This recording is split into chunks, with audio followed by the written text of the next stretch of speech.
안녕하십니까? 3월 20일 금요일 영국의 소리방송 뉴스데스크의 뉴스거리입니다. 보리스 수상은 시민들이 정부의 조언을 잘 듣고 그대로 협력하며 따라주 12주 안에 현재의 사태를 돌려놓을 수 있다고 대국민 메시지를 발표하였습니다. 목요일에 있었던 기자회견에서 보리스 수상은 바이러스 확산이 6월달을 고비로 자지러들 것이라고 예상한다고 말하면서 이것은 확대되고 있는 감염자 발견 테스트와 박차를 가하고 있는 백신 개발, 그리고 시민들의 사회적 거리 유지 습관 등으로 가능하다고 희망적 메시지를 내놓았습니다. 또한 엘리자베스 여왕도 각자가 자기 몫을 다해준다면 극복할 수 있다고 시민의 감성에 호소하는 간략한 메시지를 발표하였습니다. 찬슬러가 오늘 고용과 임금 보조 패키지를 준비하고 있다고 BBC 방송이 보도하였습니다. 코로나 바이러스로 인한 경기 불황으로 직장을 잃을 가능성이 있는 수백만 명을 구제하기 위한 패키지입니다. 대책 마련을 위해 어젯밤을 새우면서 기업인들과 노동조합 리더들과 회담을 벌였다고 합니다. 많은 회사들이 폐업을 경고했고 노동조합 리더들은 정부가 임금을 줄 것을 요구했다고 합니다. 다음은 북한 관련 뉴스입니다. 박지현 제작팀장은 최근 미국의 소리 방송에서 발표한 2권의 보고서를 간추려서 보도합니다.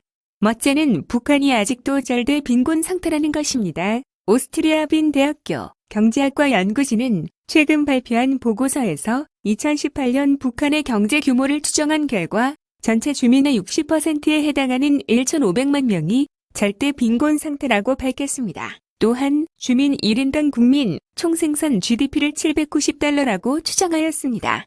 연구진은 2012년부터 2018년까지 인공위성에서 바라본 북한의 야간 불빛의 양을 토대로 이 같은 결과를 얻었다고 말했습니다.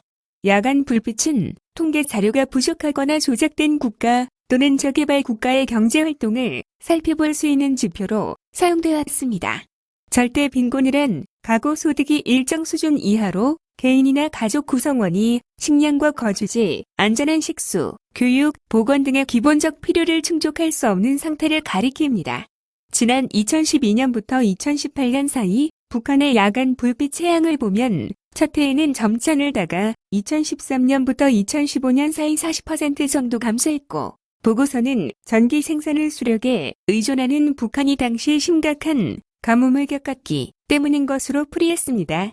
특히 2012년부터 2015년까지를 1분기, 그 이후를 2분기로 가정했을 때 1분기에는 지역별 빈곤 격차가 컸지만 2분기에는 줄어들었다고 설명했습니다. 또 북한의 야간 불빛의 양이 2016년부터 2017년까지 증가세를 보였지만 2018년에는 다시 감소했다고 밝혔습니다. 그러면서 이 같은 현상은 최근 몇 년간 각 국가, 국제기구의 대북 제재에 따른 것으로 북한 소득과 빈곤 수준에 큰 변화를 가져왔다고 분석했습니다. 보고서는 북한 내 지역별 경제 불균형 현상도 소개했습니다. 빈곤율이 가장 높은 지역은 전체 주민 75%의 빈곤 상태인 평안남도고 함경남도와 평안북도, 황해북도 등이 그 뒤를 이었습니다. 전체 주민의 빈곤율이 50%대 이하인 지역은 강원도와 장강도였으며 빈곤율이 가장 낮은 곳은 15%의 양강도로 나타났습니다. 한편 연구진은 정보 수집이 어려운 북한의 독특한 환경 때문에 정확한 빈곤율을 파악하는 데 한계가 있다고 밝혔습니다. 그러면서 각국의 경제력은 연령 구조와 부문별 고용, 교육 수준, 정확한 1인당 국내 총생산 등을 토대로 환산된다면서 믿을 수 있는 북한의 통계가 제공되길 희망한다고 오스트리아 빈대학 연구팀은 말했습니다.